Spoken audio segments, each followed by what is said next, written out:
أستغفر الله العظيم.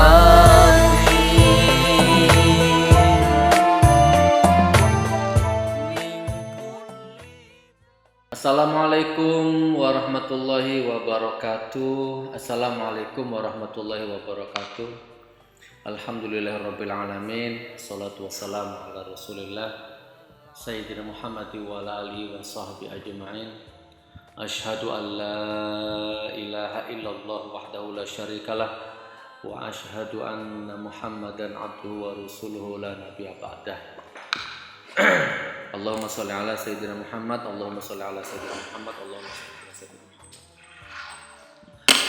Alhamdulillahi wahdah, sadaqa wa'dah, wa nasara 'abdah, wa a'azza jundah, wa hazamal ahzaba wahdah. Amma ba'du, saudaraku, bertemu kembali alhamdulillah masih dalam suasana Idul Fitri. Saya beserta tim, seluruh jajaran tim admin mengucapkan taqabbalallahu minna wa minkum. Mohon maaf lahir dan batin atas semua kesalahan kami, tutur kata, bahasa, sorot mata, atau apapun baik yang kami sengaja ataupun yang tidak kami sengaja. Mudah-mudahan sama Allah diberi kesempatan ketemu lagi tahun depan, Idul Fitri tahun depan. Amin amin. Dan mudah-mudahan tahun ini jauh lebih baik, jauh lebih berkah dari tahun-tahun kemarin, insyaallah. Amin amin ya rabbal alamin. Saudaraku, hari ini kita ngobrol masalah mana tadi, Dek? Sudah dirangkum sama admin. Intinya masalah cara mendeteksi rezeki yang haram itu bagaimana ya. Terus dirangkum dengan berbagai macam pertanyaan. Salah satunya begini, ada orang yang dimodusi oleh ustadz.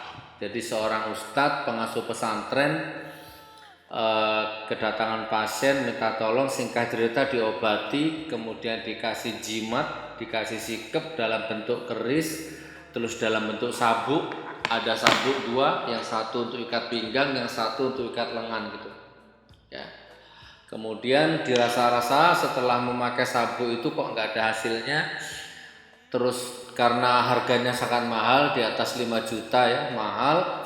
Terus kemudian orang itu memberanikan diri membuka ini sabuk itu, digunting, ternyata isinya hanya tulisan-tulisan Arab, dan itu pun fotokopian, bukan murni tulisan spidol atau tulisan tangan, tapi asli fotokopian, masih jelas fotokopinya itu. Jadi itu gimana ini Gus Nur? Apa ini termasuk penipuan, modus, atau memang saya yang lemah iman, atau mau dilaporkan polisi, atau ya apa ya?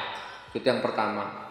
Terus kemudian yang sejenis, ada sahabat yang kerja di sebuah bank yang bimbang, ragu, sampai di titik pertanyaan, sebenarnya rezekiku, gajiku di bank ini haram atau halal, bermanfaat atau tidak, ya dilanjut atau resign kan, soalnya dimakan anak dan istri gitu ya. Oke, terus yang terakhir, yang ketiga ini sama, hampir sama, yaitu ada orang yang ditilang polisi itu nggak ikhlas gitu kan, ditilang hanya uang sakndil-ndil di dompet itu, sampai ditunjukkan dompetnya itu hanya uang, ada uang segitu, itu ternyata tetap diminta, ditilang, dan itu nggak ikhlas.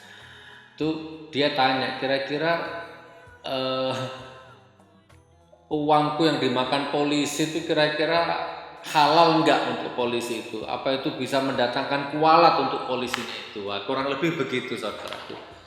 Itu pertanyaannya ya. Oke. Yuk kita pelan-pelan dijawab. Saya jawab dengan sedikit syariat, tapi lebih banyak ilmu hidup saja ya. Lebih banyak akliyahnya ya. Tapi insya Allah tidak menyimpang dari syariat, tidak menyimpang dari syariat, insya Allah ya. Oke, yang pertama, Gus Nur, saya disuruh beli jimat atau sikep kepada seorang ustadz pengasuh pesantren di atas 5 juta. Saya merasa nggak ada manfaatnya. Sebuah sabuk dan keris, kemudian saya bongkar, ternyata hanya fotokopi. apa ini termasuk penipuan, apa bisa dilaporkan ke polisi, bla bla bla bla bla. Oke. Jadi gini saudaraku, sebenarnya sudah lazim ya, sudah pasangannya memang. Kalau ada orang berprofesi bengkel sepeda motor, maka dia jualan oli, jualan onderdil, jualan macam-macam spare part gitu ya, yang melengkapi, membantu usaha bengkel motornya itu. Seperti itu memang ya. Nah sama sekarang ini, bukan sekarang sih, dari dulu sudah begini memang lazimnya. Ustadz, pengasuh pesantren ya, itu memang nyambi buka praktek pengobatan dan ujung-ujungnya jual sikep, jual jimat dengan harga yang mahal bla bla. Itu sampai sekarang masih ada. Dari zaman saya masih kecil sampai sekarang, sampai nanti, sampai kiamat, itu masih ada saudaraku. Oke, masalah perdata ya, hukum pidana perdata, pasal KUHP dilaporkan ke polisi bla bla bla, itu bisa saja, ada kemungkinan bisa Anda laporkan ke polisi karena itu bisa masuk ke ranah penipuan dengan disertai barang bukti itu ya, dengan harga yang segitu tuh penipuan bisa. Terus kemudian atau tidak usah dilaporkan polisi, udah ikhlaskan saja, jadikan pengalaman, ikhlaskan dan jangan sampai terulang lagi. Kalau Anda ikhlaskan, Anda nggak mungkin miskin, Anda nggak mungkin bangkrut, akan diganti sama Allah, gitu kan? Dan ustadz yang seperti itu, kiai yang seperti itu sampai kapanpun juga nggak akan kaya, nggak akan meningkat ekonominya, terus akan seperti itu kondisinya. Begitu ya. Anggap sajalah memang itu cari ceperan dan sudah lazim lah seperti itu. Saya nggak usah ngomong orang lain lah, nanti kalau saya ngomong orang lain nanti kan banyak yang gagal paham ya. Kalau ngaji ilmu hidup di sini kan banyak yang nggak loading ya. Kalau saya sebut si fulan, saya ibaratkan orang lain, nanti dikomentari katanya kok ngurusi orang lain. Ya nggak apa-apa. Jadi lebih baik aku pakai diriku aja sudah. Ini umpama ya, diriku. Dan kebetulan aku dulu juga pernah kok mas, aku dulu pernah jadi seperti itu. Nah, gak apa-apa, diriku yang tak korbankan ya. Jadi gini, di Surabaya itu ada, di Pasar Turi, di sebelahnya Pasar Turi itu ada, khusus di sebelahnya kantor pos. Gak apa-apa, buka-bukaan wis yo, buka-bukaan kedok, buka-bukaan rahasia. Mudah-mudahan ini tetap ada baiknya kok, walaupun mungkin ini pahit untuk satu pihak, insya Allah keberkahannya untuk di lain pihak. Dan saya mohon maaf ya, bukan berarti nutup rezekinya ustadz atau kiai atau penjual jimat ya, dalam tanda petik ya. Di Pasar Turi, di depannya kantor pos itu, di situ ada kecil ya, lorong itu khusus akik. Anda mau cari batu permata mulai dari yang asli sampai yang palsu, mulai dari yang murah sampai yang mahal, terus plus jimat-jimat, sikep-sikep dengan berbagai macam motif cetakan pabrik, mulai dari rompi, mulai dari udeng, mulai dari keris, paku emas, samurai, sampai bambu pring petung, pring tempuk itu, sampai canggih-canggih di situ sikepnya tuh, ganteng-ganteng. Anda tinggal beli di situ. Mulai semar mesem, semar mendem di situ ada, termasuk sabuk. Aduh, wes mantep di situ. Nah itu kulaknya itu kalau sabuk itu kodian. Jadi kalau kulak sabuk di situ tuh hanya 1.000-1.500 per sabuk. Itu kalau dijual sampai 5 juta kan luar biasa itu ya. Itu melanggar syariat, melanggar perdata, melanggar hukum dan lain sebagainya. Nah jadi saran saya mau dilaporkan boleh, tidak dilaporkan juga lebih baik, sudahlah nggak apa-apa, bismillah. Atau kembalikan sabuknya, kembalikan ke 4 mata, ke ustadznya itu, Pak Kiai, Pak Ustadz, matur sembah nuwun nggih atas penipuan modusnya yang sudah engkau lakukan kepada saya nggak akan lapor ke polisi, ini tak kembalikan, ikhlas saya. Mungkin dengan begitu ada efek jera dan efek malu. Sudah tak bongkar Pak Kiai, ternyata isinya cuma fotokopian, gadel, dobol, jancuk, jaran sampean ngono wis 4 mata ya, baru ngono lunga kak masalah. Ya jadi hukumnya bagaimana Gus? Ya apa? Hukumnya ya tebak dewe lah. Gimana? Rasakan sendiri. Lagian, oke, itu lagian, yo, aku ngomongnya yo, tak cari bahasa yang imbang yo. Memang ada, nggak menyalahkan saya. Ada dua orang ya tipe karakter manusia. Ada orang yang nggak butuh gitu-gitu. Mau dagangan sepi, mau dagangan rame, mau sakit, mau sembuh, mau diancam orang, mau terintimidasi, mau terpuruk, dia tetap tawakal kepada Allah. Dia zikir diperbanyak. Biasanya zikir 100 diganti menjadi 1000. Biasanya sholat sunnah sedikit diganti ditambah. Semakin terpuruk dia semakin meningkatkan ketakwaannya kepada Allah. Ada orang yang seperti itu bagus. Ada orang yang standar ketika dagangannya sepi, ketika jiwanya terancam, dia berzikir, dia sholat, cuma dia merasa belum puas karena ya Allah kayaknya aku nggak nyampe sama Allah ini, aku harus sowan ke kiai, aku harus minta wasilah, minta barokahnya kiai, maka dia ikhtiar ke kiai. Lebih baguslah ke kiai pengasuh pesantren daripada ke dukun kan dia, lebih bagus walaupun ujung-ujungnya juga dimodusi kan itu. Nggak masalah sebenarnya dalam tanda petik. Di satu sisi seandainya Anda ketemu kiai atau ustadz pengasuh pesantren yang benar-benar tirakat, itu nggak masalah. Jadi misalkan wong itu ada hujahnya, ada dalilnya kok.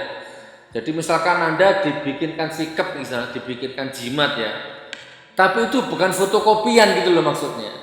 Paham ya?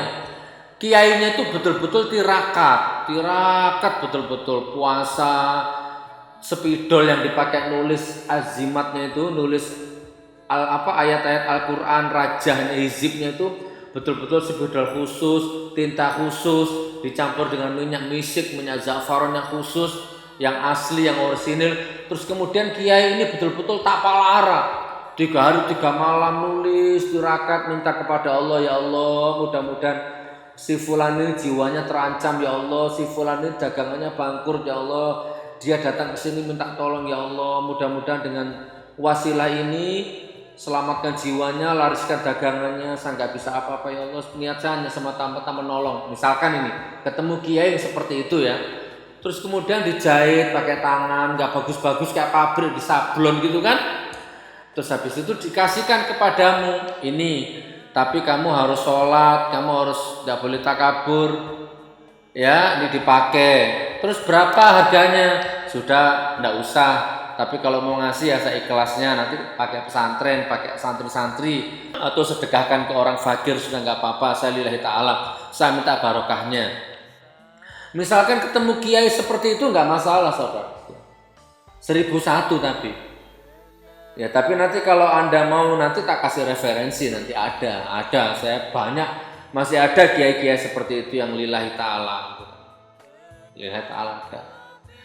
Oke saudara gue, itu yang pertama ya. Jadi hukumnya bagaimana? Itu modus, dilaporkan polisi boleh, tapi saran saya nggak usah dilaporkan polisi, malu-maluin, salahmu sendiri kok.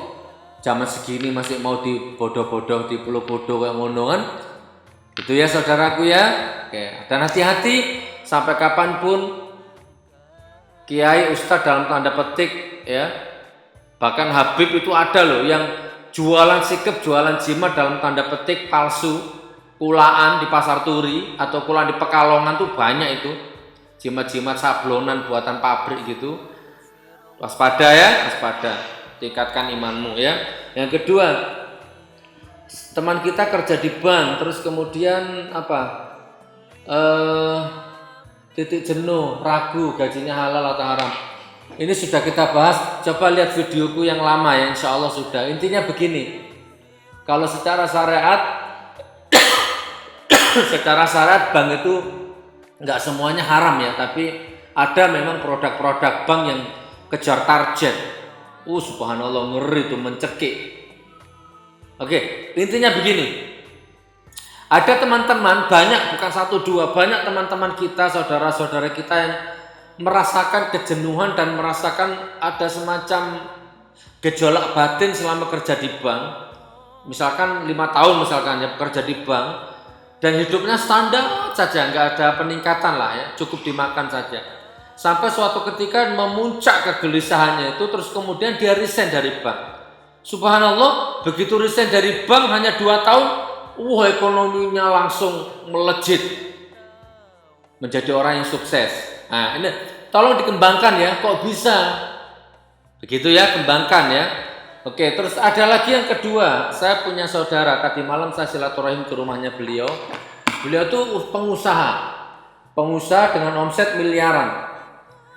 Nah, tapi selama ini dia tidak bisa lepas dari bank, walaupun dia tahu itu riba. Modalnya dari bank, muter, dari bank ke bank, muter dengan omset miliaran. Sampai suatu ketika orang ini, temanku ini berazam, sahabat saya ini berazam, ya Allah, saya harus lepas dari riba ini, saya harus lepas dari bank ini. Dengan 3 cara dia lepas dari bank itu, mati-matian dia berazam melepaskan cengkeraman dari riba itu. Yang pertama amputasi, ada yang langsung dipotong amputasi. Yang kedua ada yang rawat inap, istilahnya untuk lepas dari riba itu ada seperti itu. Ada yang rawat jalan.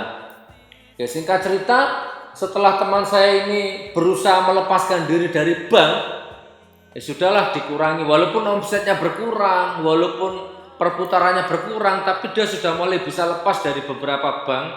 Alhamdulillah, ternyata dia merasakan ada kenikmatan yang tidak bisa dilukiskan dengan kata-kata. Pun dikembangkan saudaraku ya, dikembangkan. Kita singkat-singkat ini. Yang terakhir, teman yang ditilang polisi. Apa saya nggak halal itu kalau uang itu dikasih ke anak istrinya, kira-kira bagaimana Gus? Halal apa enggak itu? Terus kira-kira ketidakhalalanku itu bisa nguwalati enggak ke polisi itu? Gini saudaraku.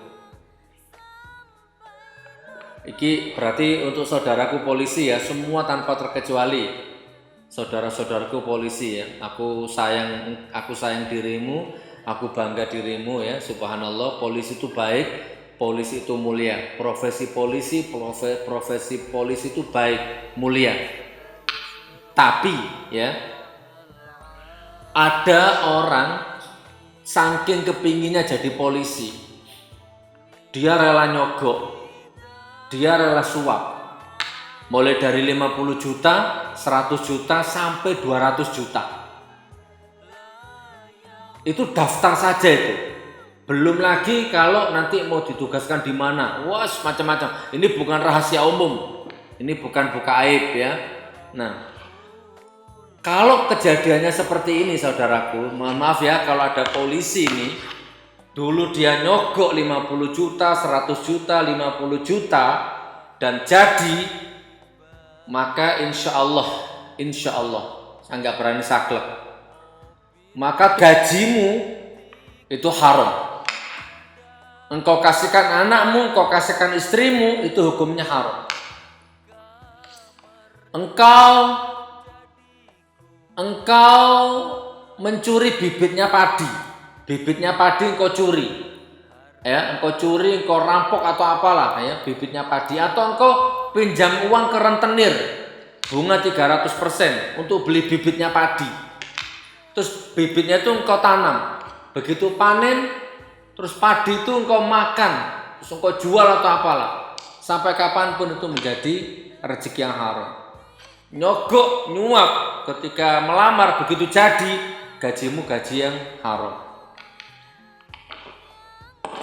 Makanya gini saudaraku ya, termasuk nilang dengan cara yang, coba, seragam polisi begitu terhormatnya, begitu mulianya, orang gagah pakai seragam polisi, tapi nilang dengan cara batil, nilang dengan cara jebak, sembunyi di bawah pohon, sembunyi di tikungan, sembunyi di mana lah, dengan cara nebak, dengan cara menjebak.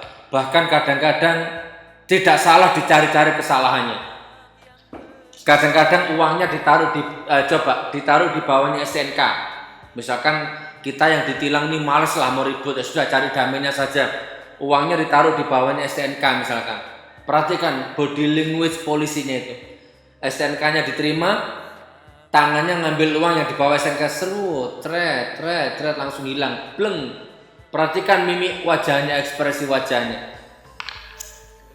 Padahal uangnya hanya 20.000, paling banter 50.000. Itu bukan seragamnya yang hina, tapi mental polisinya yang seharga 20.000 itu dikasihkan istrinya, ya jelas haram. haram. Coba dibuka surat Al-Baqarah ayat 188 saudaraku. Al-Baqarah 188. Coba tak carikan dulu ya. Takut saya salah. Al-Baqarah 188. Jangan sebagian kamu memakan harta sebagian yang lain di antara kamu dengan cara yang batil. Kembangkan saudaraku ya. Jangan kamu membawa urusan harta itu kepada hakim supaya kamu dapat memakan sebagian dari harta orang dengan cara yang berbuat dosa, padahal kamu mengetahuinya. Banyak ayat-ayat sejenis seperti ini. Nggak boleh saudaraku, kembangkanlah. Bahkan beberapa hadis Nabi mengatakan, Ibnu Abbas mengatakan, sebenarnya orang kafir, orang murtad, orang beriman itu sudah dijatah rezekinya sama Allah. Ya.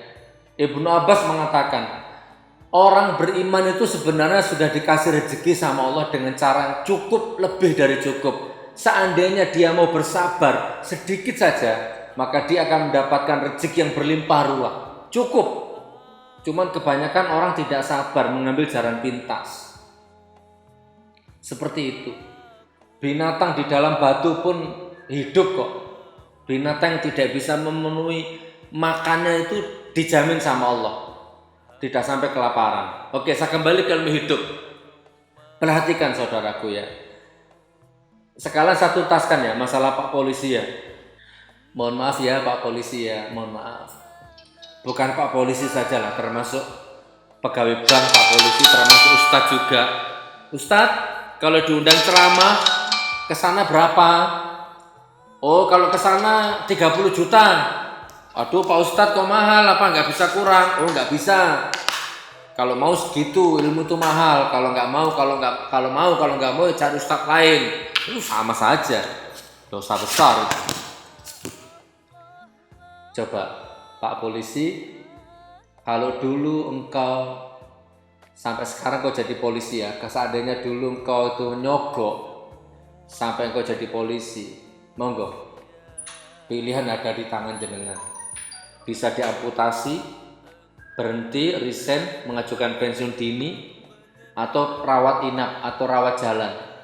Mulai mengurangi dosa-dosa, walaupun sedikit tapi halal. Ya, sambil memotong mata rantai itu. Kalau enggak, coba perhatikan siapa? Coba perhatikan kalau hasil sogokan, hasil suapan, coba lihat. Coba lihat. Sampai 20.000 itu loh dibelani, nyelut di bawah gitu kan. Padahal hanya 20.000, hanya 50.000. Hanya sampai serendah itu mentalmu ya. Kalau lihat orang melanggar tuh nafsu kayak lihat perawan gitu. Bahasanya wah. Terus itu dikasih karena istri. Perhatikan, sholat malas, aura hitam, aura ya, bukan wajah, aura nggak bisa ditipu, hitam, sorot mata, letih gitu kan. Istri nggak bisa dididik. Di kantor bikin malu, utang banyak, anak hiperaktif, anak nggak bisa ngaji, anak malas, rumah tangganya panas terus.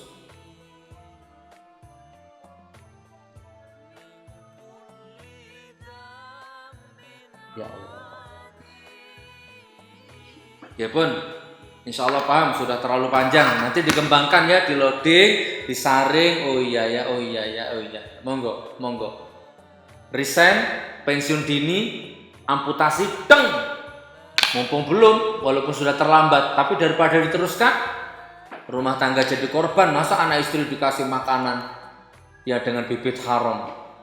Perhatikan hatimu, perhatikan mentalmu, perhatikan hidupmu, perhatikan gejala hatimu, perhatikan. Mau 5 juta, mau 10 juta tiap hari, kurang saja. Nggak ada kebahagiaan dalam hidupmu. Perhatikan. Sudah saudaraku, saya akhiri. Mudah-mudahan ada manfaatnya. Wabillahi taufiq wal hidayah wa ridha wal inayah. Wassalamualaikum warahmatullahi wabarakatuh. Harta benda tidak dibawa,